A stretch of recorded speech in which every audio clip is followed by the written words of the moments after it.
Welcome to today's deep dive. You usually expect the opening round of a World Cup to follow a pretty familiar script, right?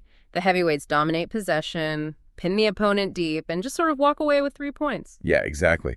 But man, when Morocco held Brazil with that 1-1 draw in their 2026 opener, they didn't just tear up that expected script.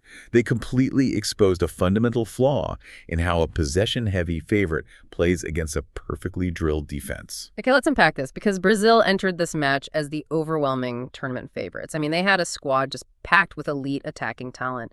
So how exactly does a team outmatched on paper manage to completely neutralize that kind of firepower on the biggest stage? Well, it really comes down to space manipulation. It wasn't just them throwing bodies in the box, Right, they weren't just parking the bus. Exactly. If you look at the midfield battles, Morocco didn't just drop into a low block and pray. What's fascinating here is they deployed this incredibly rigid mid-block that specifically targeted Brazil's passing lanes into the final third. So they actually let the Brazilian center backs have the ball. Yeah, they did. But the second a pass moved out to the wingers, boom. Yeah. Two Moroccan players immediately trapped them against the touchline, which completely cut off any central progression. Oh, wow. And here's where it gets really interesting. Because it wasn't just defending, right? It was this active trap. It's almost like Morocco's defensive shape was a coiled spring. That is a great way to put it. Yeah, so by letting Brazil push their fullbacks high to join the attack, they essentially compressed that spring. And the moment Morocco won the ball in those wide touchline traps, the spring just released. And they bypassed Brazil's midfield instantly. I mean, they used these long, direct passes right into the massive pockets of empty space that those advancing Brazilian fullbacks had just left behind. Leaving Brazil completely scrambling. Totally. That specific mechanism is what disrupted Brazil's entire rhythm.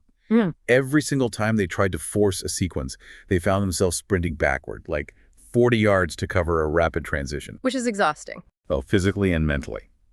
Morocco basically weaponized their defensive shape. They turned that structural discipline into a psychological tool that just visibly agitated the Brazilian squad. You could really see the frustration. And honestly, that exact defensive execution is why this result alters Group C so violently. A 1-1 draw isn't just a dropped point for a favorite. It blows the door completely wide open for qualification. It really does. Yeah. I mean, Morocco secures a point that effectively acts as a win for their momentum. Meanwhile, Brazil is suddenly staring at a hyper-pressurized game too.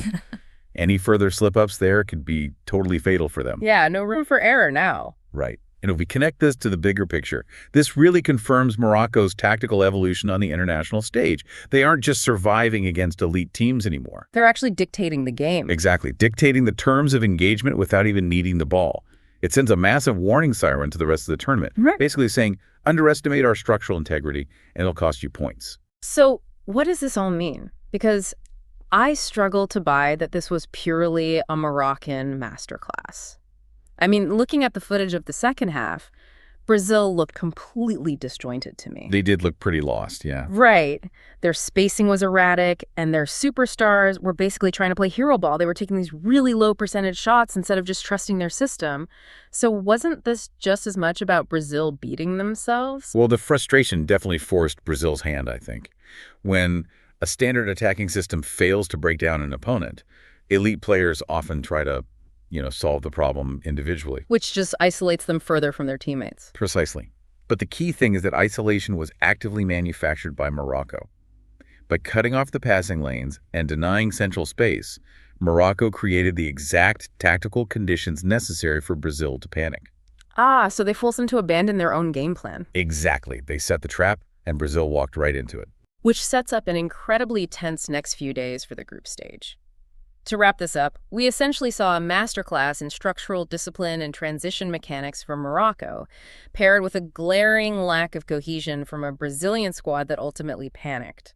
Yeah, and a Group C table that is now completely flipped on its head. The tactical blueprints from this match are going to be studied intensely by every underdog left in the draw. Without a doubt. Leaving you with this to ponder. In the modern World Cup era, does being the overwhelming favorite actually become a disadvantage?